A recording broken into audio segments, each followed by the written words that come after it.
और पीने के बाद में धुत हो गए, और धुत होकर फिर भी बोल रहे हैं मैं कार्यक्रम में जाऊंगा, मैं कार्यक्रम में जाऊंगा।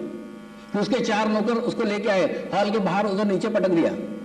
उसके बाद में बहनें बोलने लग गई, वो राजा हुआ तो क्या हुआ, शराब पिए ना, उसको हॉल में मत आने दो। मैंने बहनों को समझाया उसकी इच्छा है आने दो। बुद्ध लोगों में पुरुष आगे बैठते हैं, स्त्रियां पीछे बैठती है। उस राजा को पीछे कोने में बिठाया, पीछे बैठा हुआ था। उसके बाद में मेरे साथ एक डॉक्टर थी, और डॉक्टर का वो मामा था। उस डॉक्टर को मैंने पानी एक गिलास में लिया, उस पानी को वाइब्रेशन दिए, उसमें चैतन्य डाला, और वो डॉक्टर को बोला तेरे मामा को पिला दे। उसने जाके वो राजा को पिला दिया, और राजा को पिलाने के बाद में 5 मिनट में हमारे राजा जी होश में आ गए। और वो होश में आके बोलता है कि मेरे को औरतों के पीछे किसने बिठाया, आगे आके बैठा, आगे आके बैठा, पूरा मेडिटेशन अटेंड किया, पूरा ध्यान अटेंड किया। उसके बाद में मेरे से अच्छे से बातचीत की। फिर मैंने उस डॉक्टर को पूछा बता तेरा साइंस क्या कह रहा है। उसने कोई उल्टी नहीं की, उसने कोई पेशाब नहीं की, तो वो उसके अंदर का नशा कहाँ चला गया। उसके अंदर एक मृत आत्मा वास कर रही थी। जब पानी वाइब्रेटेड करके दिया, वो आत्मा उसको छोड़ के चली गई, और जैसे ही आत्मा उसको छोड़ के चली गई, वो एक नॉर्मल आदमी हो गया, क्योंकि नशा वो कर ही नहीं रहा था। तो ऐसी मृत आत्माएं आपको माध्यम बनाती है। तो माध्यम बनाने के बाद में आपके माध्यम से वो पीती है, और पीने के बाद में वो अपनी तृप्ति करती है, आप मीडिया रह जाते हैं। लेकिन अगर आप पिएंगे ही नहीं तो ये होगा ही नहीं। ऐसी एक घटना अभी इंग्लैंड के अंदर हुई। इंग्लैंड के अंदर एक अंग्रेज महिला एक लड़की को लेके आई, 7-8 साल की लड़की। बोले स्वामी जी पता नहीं क्या हो गया, इसके पिताजी रेगुलरली पीते थे, एक दिन इसको पिला दी, और पिलाने के बाद में इसको इतनी लत लग गई है कि अलग अलग प्रकार की शराब पीती है, और अलग अलग शराब पीने के बाद में भी इसको चढ़ती नहीं है, कोई नशा नहीं होता है। उसके पिताजी भी आश्चर्यचकित है। जब से इसने पीना शुरू किया, पिताजी ने पीना बंद कर दिया, घबरा गए। इतनी बोतल की बोतल पीती है, कहाँ जा रही है, हम डर गए। इतनी पीने के बाद में इसको कुछ भी नहीं होता, कभी नशा भी नहीं होता, कभी भेंटती भी नहीं है। मैंने बोला वो लड़की को लेके मेरे पास आओ। जब वो लड़की को लेके मेरे पास आए, देखा तो उसके अंदर 5-5 भूत बैठे हुए थे। एक बियर का भूत था जो बियर पीता था, एक रम का भूत था जो रम पीता था, एक ब्रांडी का भूत था ब्रांडी पीता था, और सब पीने के बाद में उसको कुछ नशा ही नहीं होता था, वो नॉर्मली रहती थी। उसके बाद में फिर उसके ऊपर ट्रीटमेंट की, उसके ऊपर व्यवहार किया, तब जाके एक एक बाधाएं निकलना शुरू हो गई। और वो उसका बाप बोलता है मैं तो इतनी सारी शराबें कभी पीता नहीं जितनी ये लड़की पीती है। तो यही कारण था कि उसको कुछ मृत आत्माओं ने माध्यम बनाया था। एक छोटी सी लड़की को माध्यम बनाया था, एक छोटी सी लड़की को मीडिया बनाया था। उसको मीडिया बना के एक एक आत्माएं पी रही थी, एक एक आत्माएं माध्यम बना के पी रही थी। इतना ही नहीं है, एक बार एक ऐसा ही एक नवजात शिशु 6 महीने का बच्चा मेरे सामने लाया गया। उस बच्चे का लीवर खराब था। मेरे को दिखाया गया कि इसका लीवर खराब है। डॉक्टर लोग परेशान है उसका लीवर चेक कर करके कि इतने से छोटे से बच्चे का लीवर खराब कैसे हो गया, पता नहीं चल रहा है, कारण क्या है मालूम नहीं। छोटा सा 6 महीने का बच्चा, ना वो बाहर का कुछ खाता है ना कुछ नहीं, सिर्फ माँ का दूध पीता था, उसका लीवर कहाँ से खराब होगा।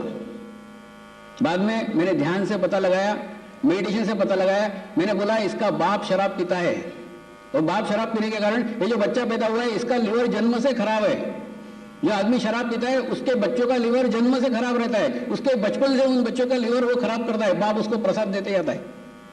क्यों? क्योंकि वो खुद शराब पीता है, शराब पीने के कारण उसका लीवर खराब रहता है। वैसा का वैसा उनके बच्चों के अंदर आपको दिखेगा कि उनके बच्चों के लीवर खराब रहेंगे। इसलिए आप शराब मत पीजिए, क्योंकि अगर आप शराब पिएंगे तो ऐसी मृत आत्माएं वातावरण में घूम रही है, और जहां पे ऐसे मृत शराबी मरते हैं वो वहीं घूमते रहते हैं, उसी वातावरण में घूमते हैं, अपनी जनसंख्या को बढ़ाते रहते हैं, कभी भी कम नहीं होने देंगे। वो मृत आत्माएं वहीं निवास करते रहती है, नए नए एक एक पैक करने वाले शराबी को ढूंढते रहती है, उनको माध्यम बनाते रहती है, और उनको माध्यम बना के पीने लग जाती है। और पीने के बाद में फिर वो सिर्फ मीडिया रह जाता है, माध्यम रह जाता है, शराब वही आत्माएं पीती है। तो ऐसी मृत आत्माएं वातावरण में घूम रही है, वो ढूंढ रही है आपको।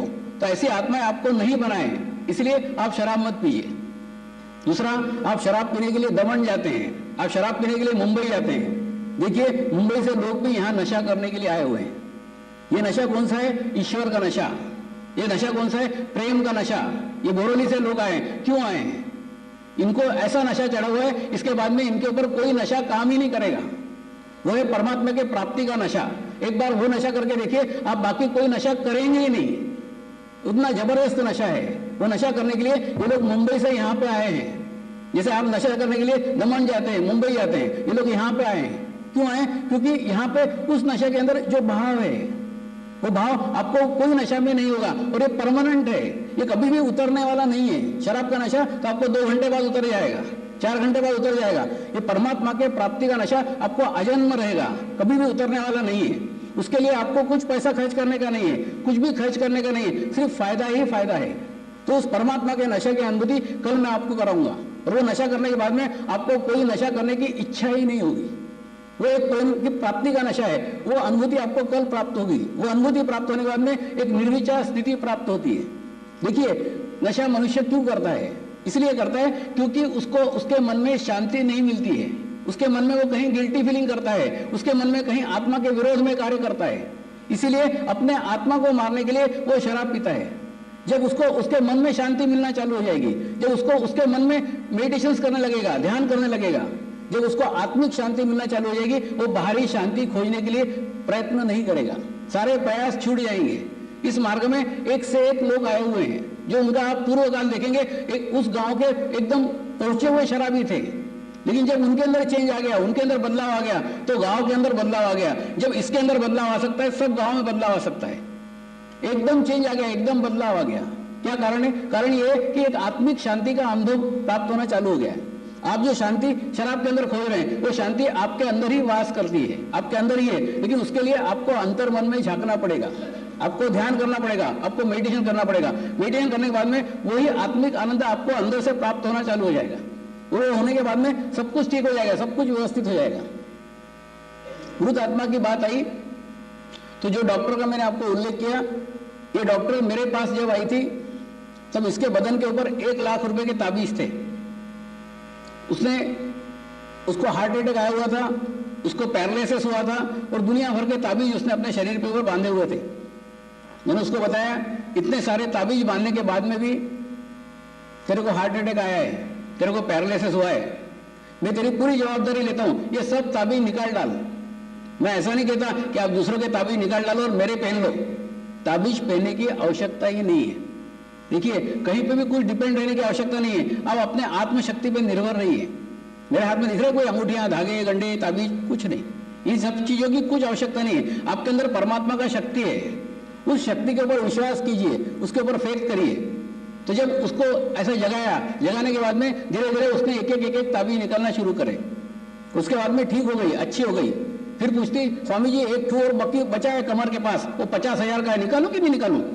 मैंने उसको बोला, एक जहर की बोतल 1 लाख रुपए की लाई हुई है, तो क्या पी लेगी? क्या नहीं पिएगी ना, उसी जगह से निकाल के फेंक दे, उसको भी निकाल डाल। उसके बाद में उसने सब ताबीज निकाल डाले और अपने आत्मशक्ति के ऊपर निर्भर हो गई। जब आप आपके तंबू के सब बम्बू निकाल डालते हो, एक ही बम्बू के ऊपर डिपेंड होते हो, तभी आपकी प्राप्ति होती है परमात्मा की, तभी आपका प्रोग्रेस होता है। आपको ये सब हटा लेना चाहिए, पूर्ण आपके ईश्वरीय तत्व के ऊपर आप डिपेंड रहिए, वही एकाग्रता करिए। देखिए, आपका जो आत्मविश्वास है, आप अलग अलग जगह बांटते हो। आप एक ताबीज पहनते हो, उसमें 50% गया, फिर एक धागा पहनते हो, उसमें 25% गया, फिर एक अंगूठी पहनते हो, उस अंगूठी में गया। तो अलग अलग जगह अपने चित्त शक्ति को डिस्ट्रीब्यूट मत करो। डिस्ट्रीब्यूट करोगे तो उतनी कमी होगी, उसको एकाग्रता से एक जगह लगाओ। जब एक जगह लगाएंगे तो उसकी प्रोग्रेस होगी, उसकी प्रगति होगी। लेकिन वो प्रोग्रेस करने के लिए आपको संकलित करना पड़ेगा, आपको जोड़ना पड़ेगा। और दूसरा, मैं आपको कुछ भी छोड़ने के लिए नहीं कह रहा हूं। देखिए, ध्यान करना, मेडिटेशन करना मतलब संन्यास लेना नहीं है। संन्यास कोई ले ही नहीं सकता। जो संन्यास की बात करते हैं सब बात बेकार है। देखिए, आप तो 4 लोगों का संसार चला रहे हैं। ये लोग जो सन्यासी हैं, ये 4000 की फैमिली चला रहे हैं। उनको चिंता रहती है 4000 लोगों को कैसे जिमाएंगे। 4000 लोग आश्रम में आए हुए हैं, तो सन्यास कहाँ है? कहाँ छूटे? वो 4 में से निकले, 4000 में अटक गए। कई सन्यासी मेरे पास आते हैं, बोले स्वामी जी हमको राम मिले ना माया, 42 साल हो गए सन्यास लेके, लेकिन अभी तक कोई अनुभूति नहीं हुई, कोई प्राप्ति नहीं हुई। मैंने उनको बोला, आपका छूटा कहाँ है? आप वो 4 लोगों में से निकले और 4000 में अटक गए। वो संन्यास लेना मतलब अपने जीवन में परमात्मा को जोड़ लेना। संन्यास लेना मतलब आपके जीवन में आपको परमात्मा को योग करना है, आपको परमात्मा को जोड़ना है। जोड़ने के बाद में कुछ छोड़ने का है ही नहीं। देखिए, परमात्मा का एहसास आपको आपके जीवन के अंदर जोड़ना ही संन्यास है। सबके अंदर रहते हुए किसी में नहीं रहना संन्यास है। जो खुद अपना फैमिली छोड़ के भागे हुए हैं, वो दूसरे के फैमिली को क्या ठीक करेंगे? सबसे पहले आपको आपके अंदर रहते हुए प्रोग्रेस करने की है, प्रगति करने की है। समझ लीजिए आपकी एक दुकान है, दुकान में जाते समय आप कल्पना कीजिए कि मैं इस दुकान का नौकर हूं, परमात्मा की कृपा में ये दुकान मेरे को मिली हुई है, परमात्मा की कृपा में मेरे को ये दुकान चलाने की है। उसके बाद में परमात्मा की कृपा में मेरे को ऑर्डर्स मिलेंगे, परमात्मा की कृपा में मेरा माल बिकेगा, परमात्मा की कृपा में मेरे सब कुछ कार्य घटित होंगे, मेरी दुकान चलेगी। ऐसी भावनाएं लाने की है। परमात्मा आके आपकी दुकान नहीं चलाएगा, आपकी दुकान आपको ही चलाने की है, लेकिन आपको सिर्फ भाव लाने का है कि इस प्रकार से होने का है।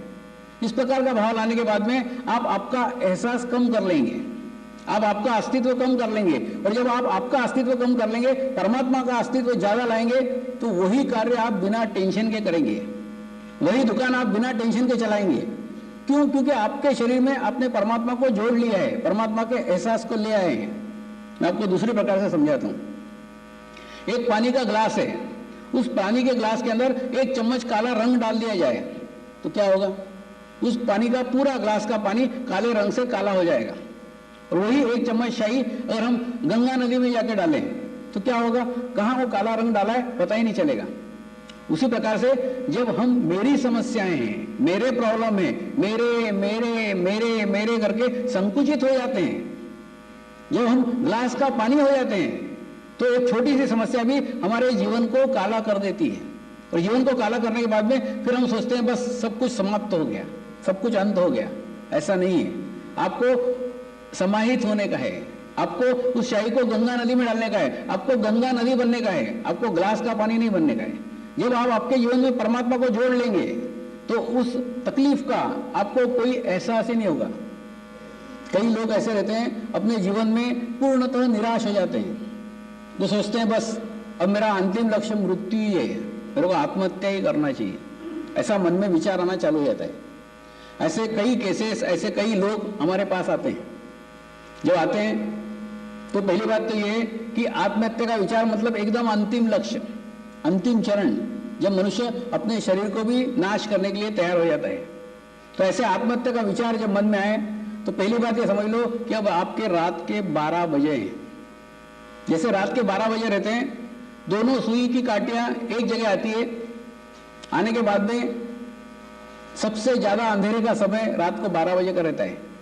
उसके बाद में धीरे धीरे उषक काल होने वाला रहता है, प्रगति होने वाली रहती है।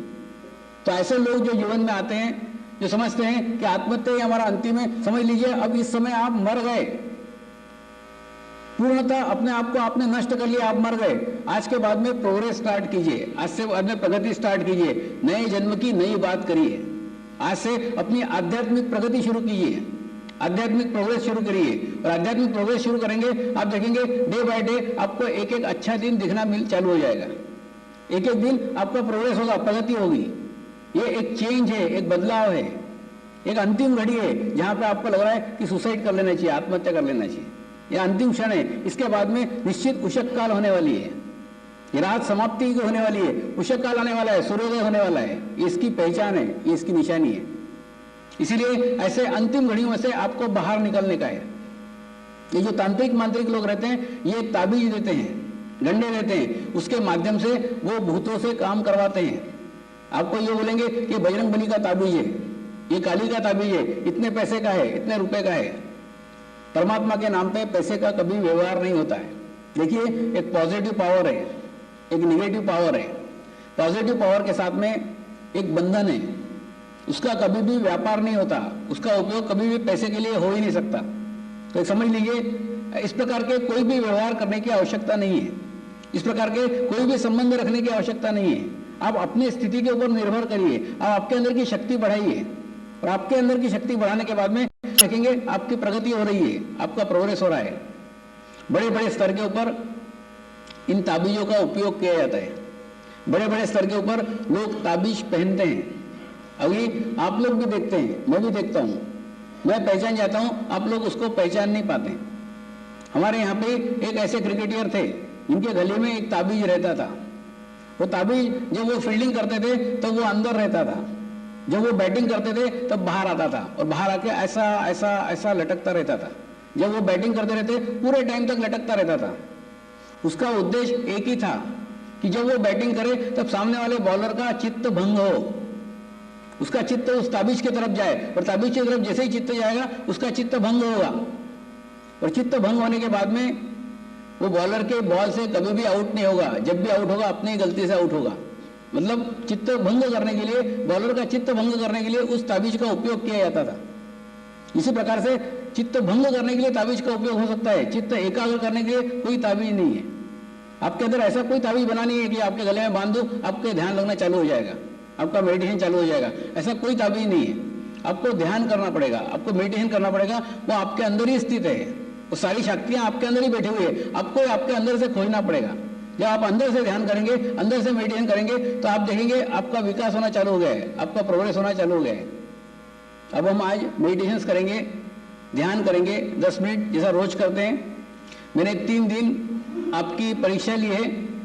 कल मैं आपको वो अनुभूति कराऊंगा जो अनुभूति करने के लिए ये शिविर का आयोजन किया गया है। अपने चित्त को शुद्ध करिए, पवित्र रखिए, और एक शुद्ध वातावरण में अपने चित्त को रखते हुए कल आप लोग सब आइए। देखिए, मूलाधार चक्र से शारीरिक प्रगति होती है, स्वादिष्टान चक्र से भौतिक प्रगति होती है, लेकिन जो आध्यात्मिक प्रगति है, आध्यात्मिक प्रोग्रेस है, वो कल से आपकी चालू होगी। वो है अपना नाभि चक्र। कल से हम उस नाभि चक्र पे ध्यान करेंगे और कल जागृति की प्रक्रिया करेंगे। लेकिन उस जागृति की प्रक्रिया में सब कुछ मेरे हाथ में नहीं है। एक टीचर सबको एक जैसा पढ़ाता है, एक लड़का मेरिट में आता है, एक फेल होता है। उसी प्रकार से अगर आप सारी शक्तियों को संकलित करना चाहते हैं तो आप उतने शुद्ध इच्छा से आइए, शुद्ध मन बना करके आइए और एक अच्छे अनुभूति को प्राप्त कीजिए। अब हम ध्यान करेंगे, अपने चित्त को सांस के ऊपर केंद्रित कीजिए।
अब एक 5 मिनट ध्यान करेंगे।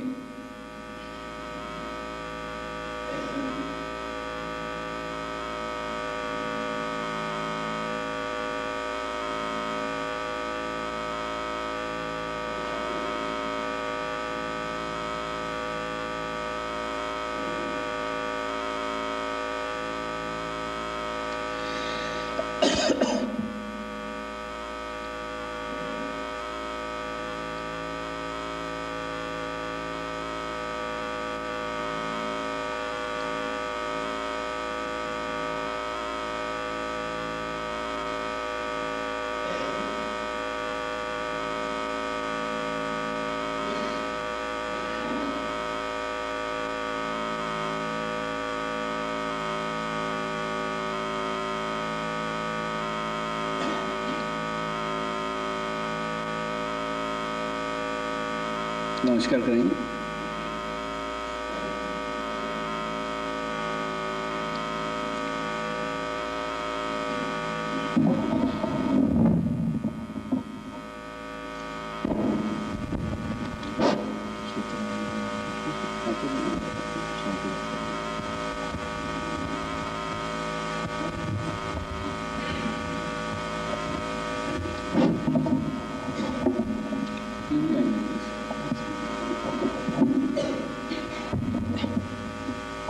નમસ્કાર. શાંતિ પાઠ કરીને કાર્યક્રમની પૂર્ણાહુતિ કરીએ તે પહેલાં હું માનું છું કે હવે સૌ સાધકોને પોતપોતાના કાર્ડ મેળવી લીધા હશે. કાર્ડ વિના ઓમ દ્યો શાંતિ અંતરિક્ષ ગોમ શાંતિ પૃથ્વી શાંતિ રાપઃ શાંતિ ઔષધયઃ શાંતિ વનસ્પતયઃ